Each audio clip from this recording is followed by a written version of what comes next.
आज का हमारा टॉपिक है पॉपुलेशंस। तो पॉपुलेशन के कुछ एट्रीब्यूट्स यानी कि करेक्टरिस्टिक के बारे में हम आज आपको बताएंगे। देखिए, नेचर में कोई भी इंडिविजुअल आइसोलेटेड यानी कि सिंगल नहीं मिलता।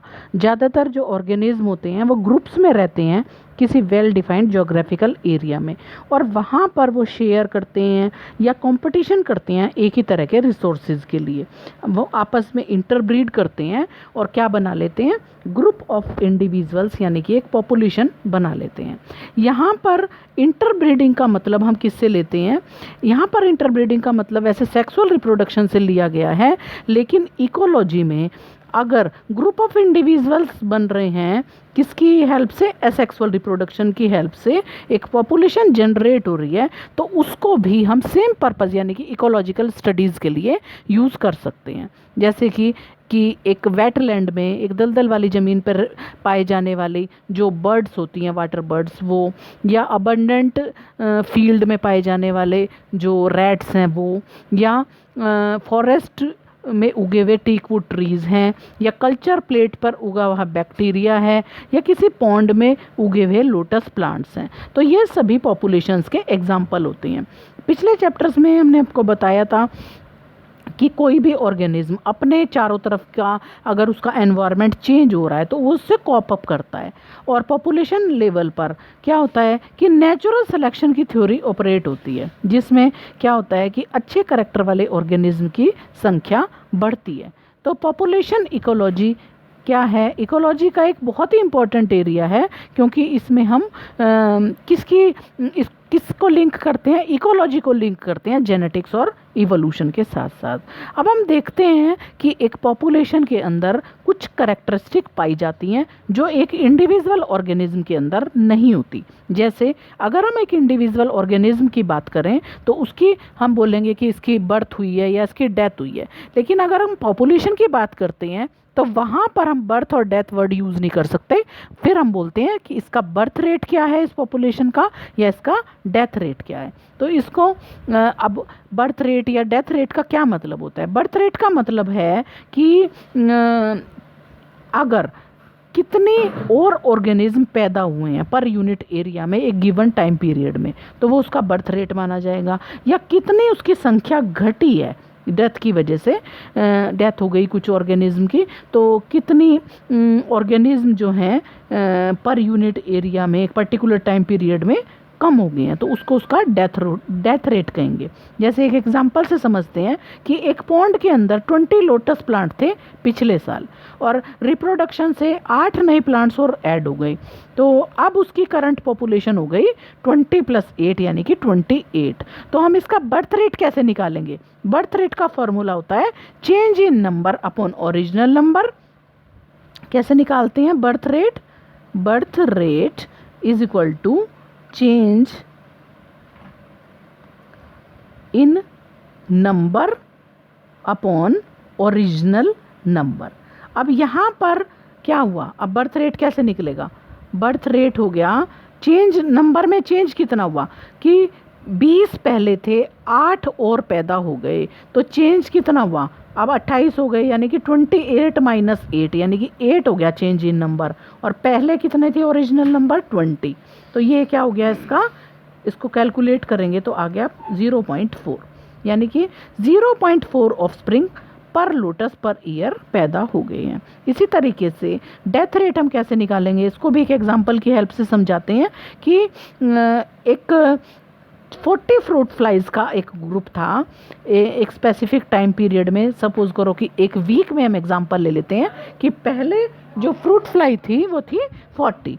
अब क्या हुआ कि 4 फ्रूट फ्लाई की डेथ हो गई, तो डेथ रेट कैसे हम निकालेंगे, डेथ रेट होता है चेंज इन नंबर, यानी कि चेंज इन नंबर क्या हुआ, पहले 4 ख़त्म हुई हैं, 4 का चेंज आया, और पहले कितनी थी 40। तो अब हम इसका निकालेंगे तो 0.1 पर फ्रूट फ्लाई पर वीक, ये इसका क्या हो गया, इसका डेथ रेट हो गया।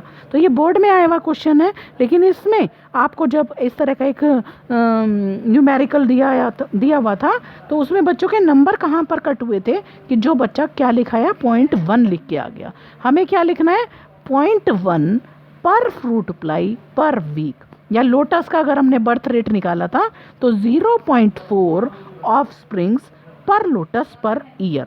तो ये हो गया हमारा बर्थ रेट या डेथ रेट हम कैसे निकालते हैं।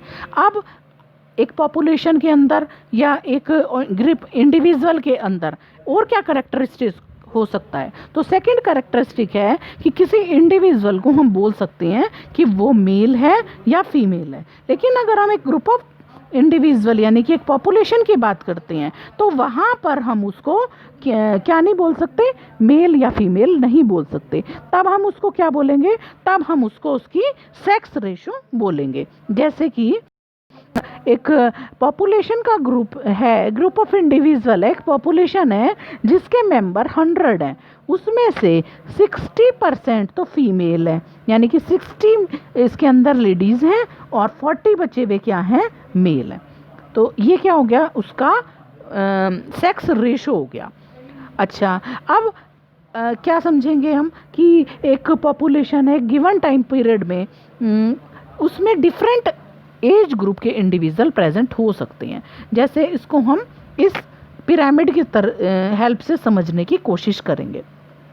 तो अब हम क्या करते हैं कि नंबर ऑफ इंडिविजुअल्स का एक ग्राफ प्लॉट कर लेंगे, एक डायग्राम बना लेंगे जिसमें हमने नंबर ऑफ इंडिविजुअल लिखे हैं किस चीज़ के, प्री रिप्रोडक्टिव माने इसमें हमने लिए सपोज करो 18 ईयर से कम वाले, फिर रिप्रोडक्टिव यानी कि 18 से 50 तक वाले, और इसमें ले लिए हमने अबव 50 वाले। तो इसको एग्जांपल ऐसे समझेंगे कि हमने अपनी, मान लो अपनी हमारी जो गली है या जो भी जिस भी एरिया में हम रह रहे हैं वहाँ पर हम ये काउंट करते हैं कि कितनी जो फीमेल हैं वो प्री रिप्रोडक्टिव एज की हैं। तो वो कितनी आ रही है यहाँ पर, सबसे ज़्यादा नंबर आ रहा है, और फिर रिप्रोडक्टिव एज उससे कम और पोस्ट रिप्रोडक्टिव उससे कम।